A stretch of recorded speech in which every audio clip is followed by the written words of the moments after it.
Pero vamos a hablar primero de lo que está ocurriendo en México. Ayer un editorial de los periódicos El Zócalo de Saltillo, Coahuila, dice que no van a cubrir más noticias sobre el crimen organizado. El editorial publicado dice que nuestro compromiso, y estoy citando, es redoblar esfuerzos para superar la calidad informativa y mantener una línea de objetividad e imparcialidad.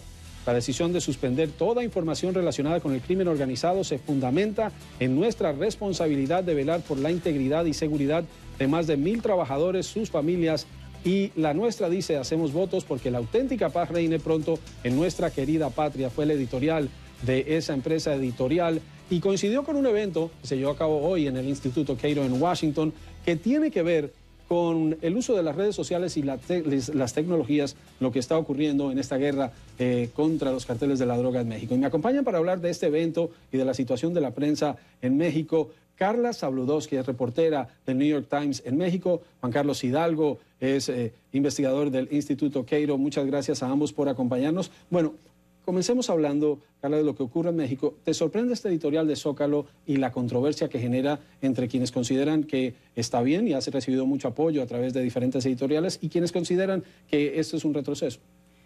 No me sorprende. La situación de violencia en México está desbordada. No es la primera vez que un periódico decide eliminar o por lo menos hablar menos sobre el tema del narcotráfico. Tenemos la editorial de El Diario de Juárez hace un par de años pidiendo una tregua. No es sorprendente, creo que la situación de riesgo para los periodistas ha forzado a los periódicos a tomar estas medidas. Juan Carlos, el evento organizado hoy es sobre tecnologías, redes sociales, Google Maps. ¿Cómo ha cambiado esta tecnología? ¿Cómo se cubre el crimen organizado en México cuando muchos medios han decidido no hacerlo? Efectivamente, tenemos en algunos casos y en algunas regiones básicamente un apagonazo de información. Conforme los carteles han empezado a atacar y a dirigir sus baterías contra los periodistas y los periódicos han dejado de publicar lo que ocurre en estas regiones, básicamente ha quedado a las redes sociales el informar sobre los secuestros, sobre los tiroteos, sobre las extorsiones y demás. Hoy tuvimos dos grandes presentaciones por parte de dos mexicanos que están aquí ubicados en Estados Unidos, Andrés Monroy Hernández y Javier Osorio, que han publicado estudios y trabajos sobre el uso de, por ejemplo, Twitter o el uso de herramientas como Google Maps para no solo ver dónde está ocurriendo la violencia, pero también ver patrones sobre la operación de los carteles. Y creo yo que cada vez más estas herramientas van a ser utilizadas debido precisamente a la manera en que los periodistas están siendo atacados en México. Carla, en este caso vemos, por ejemplo, la cifra de muertes en México por la violencia no saliría necesariamente de fuentes oficiales, sino que era a través de los medios que iban recolectando diferentes datos. Es una tendencia que va en aumento y no se ve una medida en que se permita ejercer el trabajo del periodismo para poder reportar lo que está ocurriendo. Yo creo que es un patrón. Hay este apagón de información que comentamos. Estamos hablando de un gobierno que ha dejado de informar sobre estas cifras. Tienes a los periódicos, que son una de las únicas fuentes ahora que está manteniendo el conteo, actualizándolo. Y más estamos viendo un patrón en el que los periódicos no pueden publicar estas cifras, entonces son los periodistas los que guardan sus bases de datos y las van actualizando y tienen que encontrar nuevas maneras y maneras creativas de presentar esta información, siempre con la idea de protegerse como una prioridad en su trabajo. Las redes tienen un alcance muy amplio. Está Twitter, Facebook, una serie de posibilidades. Pero la confirmación de la información que se da a través de esas redes, la calidad de la información que se puede dar, también genera un riesgo sobre la información que están recibiendo los mexicanos sobre lo que ocurre en su país. Por supuesto, hay tweets que pueden generar caos, que pueden generar pánico.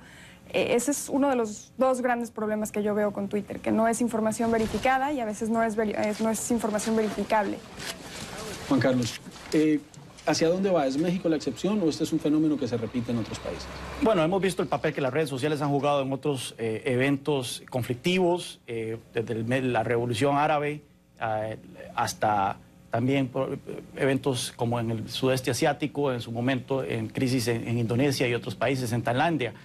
Creo yo de que la situación en México es importante enfatizar de que si bien ha habido un cambio en la tónica del gobierno hacia el problema de la guerra contra las drogas, vemos cómo el gobierno ahora se está enfatizando más a hablar sobre temas de reforma económica y reforma en áreas como la educación. La situación no está mejorando. Solo en los primeros 2 meses de este año hubo 2.000 homicidios relacionados al crimen organizado, por lo menos por lo que podemos saber de donde se filtra la información, lo cual quiere decir que la violencia continúa muy arraigada en ese país y que a pesar del cambio de tónica del gobierno, la situación no ha cambiado. La situación no ha cambiado. ¿Hacia dónde percibes como periodista que va la situación en tu país en el tema de cobertura? No es México la excepción. Veíamos, por ejemplo, el caso de Colombia, que vivió una situación similar y también hubo esa dinámica entre la presión de los carteles de la droga y el trabajo de los medios, pero ¿está tomando una dinámica distinta en tu país? Yo creo que el patrón va hacia un incremento en la censura. Obviamente habrán limitantes con estos temas de los medios sociales, Twitter, Facebook. Creo que no se pueden esconder tantas cosas como ocurría en administraciones pasadas, antes del 2000. Pero en este caso, Juan Carlos, ¿se limita solo al crimen organizado relacionado con el narcotráfico? Porque el crimen organizado en México no se limita al narcotráfico. No, de hecho hay varios estudios de Rand Corporation que muestran que otras actividades criminales no relacionadas a la droga cada vez están teniendo más importancia dentro del portafolio criminal de estas organizaciones. Algunos grupos como los Zetas incluso se especula que reciben la mayoría de sus ingresos provenientes de extorsión, secuestro, tráfico de personas y demás. Pero efectivamente la manera en que estos carteles han atacado y han enfilado sus baterías contra no solo los periodistas, sino cada vez más contra las redes sociales también. Hace un mes, por ejemplo, se repartieron volantes en Ciudad Victoria y otros lugares de Tamaulipas pidiendo el crimen organizado, pidiendo el nombre del administrador de una página de Facebook que estaba informando sobre lo que ocurría en esta región. Así que vemos cada vez que los carteles están enfatizando sus baterías, no solo ahora contra los periodistas, sino también contra los medios sociales.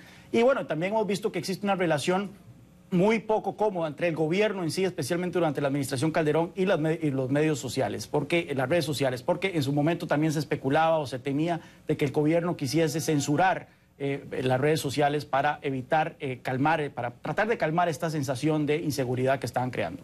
Ahora, Carla, una cosa que uno tiene que reconocer, es más fácil para quienes estamos por fuera de México hablar y señalar y opinar que para quienes está ejerciendo el periodismo dentro de unas circunstancias muy complejas y que a pesar de eso siguen haciendo un esfuerzo muy grande por contar lo que está ocurriendo en México. Yo creo que es increíble el trabajo que hacen los periodistas en México, especialmente los periodistas locales. Vi de cerca el trabajo de una corresponsal de un periódico nacional en Michoacán y es increíble los riesgos que asumen por una cantidad de dinero mensual realmente absurda. Tienen que trabajar 5 o 6 trabajos de tiempo completo para poder mantener a sus hijos, para poder poner comida en la mesa y esto lo están haciendo asumiendo unos riesgos. Tienen una visibilidad, los reporteros locales impresionantes, son obviamente el blanco perfecto para los narcotraficantes. Lo interesante de discutir temas como este, Juan Carlos, sería eso, que se reconozca ese trabajo y que se busquen las herramientas para permitirles hacer su trabajo con seguridad y con dignidad.